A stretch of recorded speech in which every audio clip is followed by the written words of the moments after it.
আমাদের এই মসজিদ 2 থেকে 2.5 বছর মতো নির্মিত হয়েছে।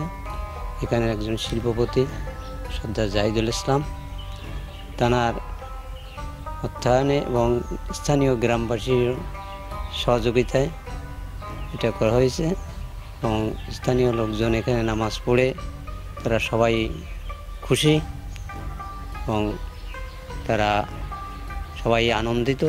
এবং আমাদের মনে হয় যে কচুয়া তথা বাগেরহাটের ভিতরে এত সুন্দর মসজিদ নাই। আমাদের এই মসজিদ অনেক জায়গা থেকে দেখতে আসে, ঢাকা থেকেও দেখেছি কয়েকবারে এখানে এসেছে এবং খুলনা, সাতক্ষীরা বিভিন্ন জায়গা থেকে লোকজন আসে দেখতে।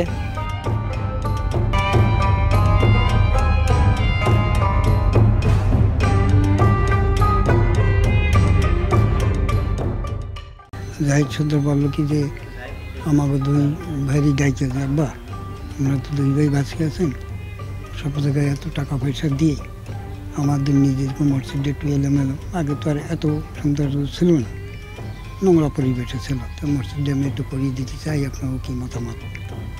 আর আলহামদুলিল্লাহ তুমি যদি পারো বাবা করো, আমরা যদি কিছু সহযোগিতা করি নেবা তো নেব। সেই অনুমতি আমরা অনুমতি দিলাম, উনি শুরু করিয়ে দেবো।